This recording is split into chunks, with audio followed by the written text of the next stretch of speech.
¿En qué grado estás? ¿Se acuerdan cuando nos preguntábamos unos a otros en qué grado estás? Conocíamos un nuevo compañero o un amigo en un cumpleaños o algo así. ¿En qué grado estás? ¿En tercero? ¿En cuarto? ¿Mm? Generalmente cuando preguntábamos a otro en qué grado estaba, era tal vez en función de decir, bueno, yo estoy en un grado más que vos. Y acuérdense cuando encontrábamos a un compañero, un amigo alto, grandote, una chica alta, grandota, y le preguntábamos en qué grado está y nos decía en un grado inferior a lo que aparentaba la edad. ¿Viste? Y pensaba, ¿cuántos grados habrá repetido? Pues bien, pasar de grado. Pasar de grado. ¿Qué es pasar de grado? Es entrar en un nivel superior al que nos encontrábamos antes, ¿no? Uno estaba en tercero, pasa de grado, pasa a cuarto, pasa de año, como se dice desde hace unos años, pasar de año uno está en cuarto, está en quinto, etc.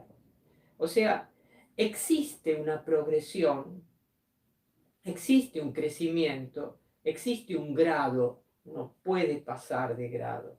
Y esto que se da en el ámbito natural también se dio en el ministerio de Jesús, junto a los apóstoles. O sea, Jesús hubo un primer grado, el primer grado que fue el grado del llamamiento, el grado en que empezaron a seguirlo, el grado lindo fue la parte más linda de ir junto a Jesús para los apóstoles. ¿Por qué?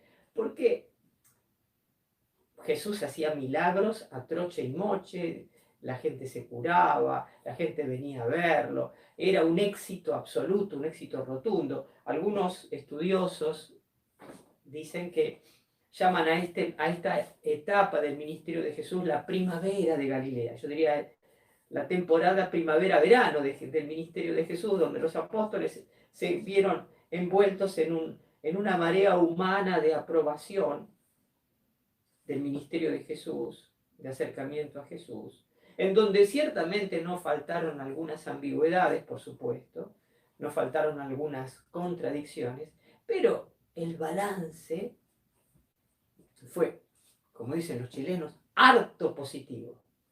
Entonces, pero llega un momento en el cual, como lo escuchábamos el domingo pasado, Jesús les toma el examen de graduación, por decirlo de alguna manera. ¿Quién dice la gente que es el Hijo de Jesús? Fue también hábil para someter a esta prueba de evaluación a sus discípulos, porque primero les hizo, bueno, ¿y la gente qué dice? ¿Qué dice de mí?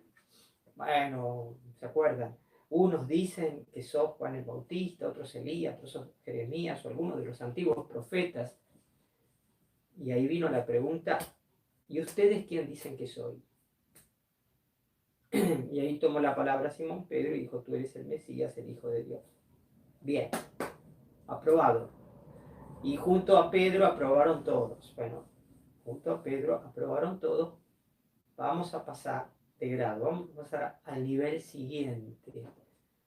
Porque hay un quiebre en el ministerio de Jesús, un quiebre, no es tanto un quiebre, pero sí un salto. Un quiebre parecía como si hubiera roto algo, no, es un salto, una etapa nueva que hubo anticipos, evidentemente, pero no tan claros.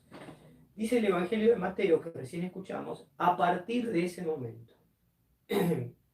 Ese a partir de ese momento es un cambio. Esa frase, a partir de ese momento, aparece solo 2 veces en todo el Evangelio de Mateo. Aquí en el capítulo 4, cuando a partir de ese momento comienza el ministerio de Jesús. A partir de ese momento él empezó a enseñarles, a mostrarles, a manifestarles que debían ir, que el fin, o sea, la etapa final, hacia dónde iba todo. El Hijo del Hombre va a ser entregado en manos de los ancianos, de los sumos sacerdotes y de los escribas. Lo matarán y al tercer día resucitará. O sea, la nueva etapa del ministerio de Jesús está marcada por 3 palabras: rechazo, muerte y resurrección. Y Jesús dice, esto me tiene que pasar. Lo dice en voz pasiva. Esto me tiene que pasar. Ese me tiene que pasar también es algo muy fuerte, porque Jesús habla con una palabra que solo se utiliza para referirse a los designios infinitos infinitos establecidos por Dios, a esas cosas que no se pueden cambiar, porque tienen un origen eterno, un origen sobrenatural. Esto tiene que suceder, esto es parte esto es parte del plan de Dios. Dice concretamente, lo voy a repetir en el texto, debía ir a Jerusalén, sufrir mucho de parte de los ancianos, los sumos sacerdotes y los escribas, sufrir, ser condenado a muerte y resucitar al tercer día. Sufrir, ser condenado a muerte y resucitar al tercer día. Qué cosa no tan extraordinaria que es esta nueva etapa. Jesús dice, bueno, esto es lo que, a esto vamos. Sufrir, ser condenado a muerte y resucitar al tercer día. Es una profecía sobre el fin de su propia existencia. Una profecía. Esta profecía la reiterará 3 veces a lo largo del ministerio, de la última etapa de su ministerio. La nueva etapa, el grado superior, implica conocer esto.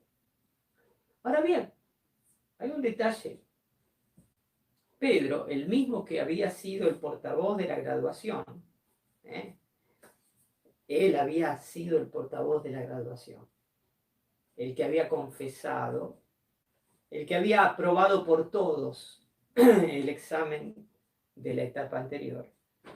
Pedro, fíjense lo que dice, lo lleva aparte a Jesús y lo empieza a reprender. Es interesante el verbo que se utiliza ahí.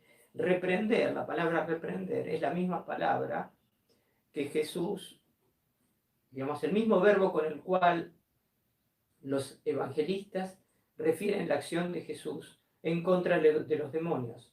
Reprendió al demonio. Y también reprendió al viento y al mar para que se callen en la tempestad calmada. Es muy fuerte todo esto, ¿no? Pedro reprende a Jesús. El discípulo se pone en un lugar de maestro. Pero claro, lo entendemos, porque no, Señor, eso no te va a suceder. Qué interesante. Pedro canceló una profecía de Jesús respecto de su propio fin y respecto del plan de Dios. Y sin distinguir sufrir, condenar a muerte y resurrección. Canceló Pedro que Jesús iba a resucitar. Por ahí quiso cancelar Pedro que Jesús iba a sufrir y que iba a ser condenado a muerte.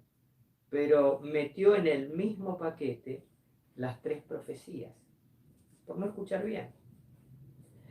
Y ahí, bueno, yo no hubiera querido estar en el lugar de Pedro en ese momento, pero vieron lo que hizo Jesús.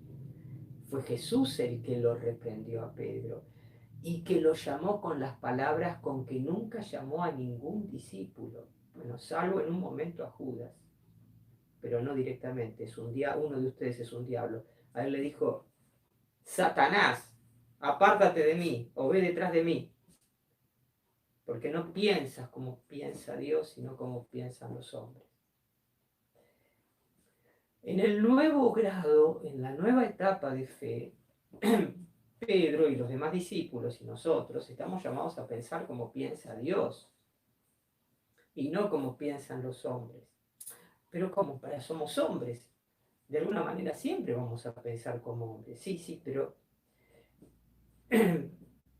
tenemos que, aprender cómo piensa Dios en humano. ¿Y eso qué significa? no fragmentar el plan de Dios como hizo Pedro.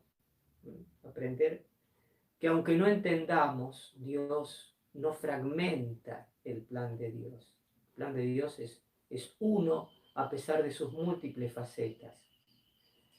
Segundo, la compasión hacia Jesús nunca puede ser una compasión que nos impida entender el misterio. A veces hay compasión idolátrica que nos impide acceder al misterio. Nos quedamos centrados en un aspecto y nos trabamos en un aspecto. Entonces, la compasión siempre es la compasión del corazón de Dios, es una compasión que levanta al otro. No es la compasión provisoria, yo diría que salva las papas en este momento, pero sin un proyecto. La compasión no puede volvernos ciegos. Ahí está. No es una compasión que enceguece, sino una compasión que ilumina. Ahí está como piensa Dios. Entonces, y no es una compasión que bloquea los proyectos de crecimiento del otro. Porque, a ver, Jesús tenía que pasar por la muerte para llegar a la resurrección. Si Pedro le bloquea la muerte, le quiere bloquear la resurrección. Es como decir, bueno, porque no quiero que pases por este puente, no quiero que llegues a tu meta, porque este puente es peligroso. No, no, este puente es parte del camino hacia tu meta. Todos nosotros estamos llamados a pasar de grado también con esta etapa, en esta etapa. Y esta pandemia creo que es una prueba para toda la iglesia. La iglesia pasa de grado.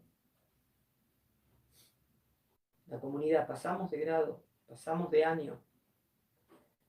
Pasar de año significa en este momento aceptar también el plan de Dios que no entendemos, con todas sus consecuencias.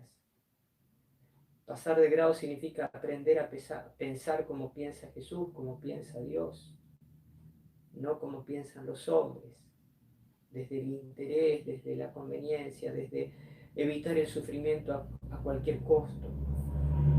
Quiere el Señor concedernos no una graduación, por decirlo así, barata, por la cara. Les cuento, un profesor, me acuerdo, en una de las materias más difíciles, me dice, bueno, tenés un 9 por la cara me puso un 9. Esa compasión no sirve. Amén. Quiere el Señor concedernos a todos pensar como piensa Dios. Amén.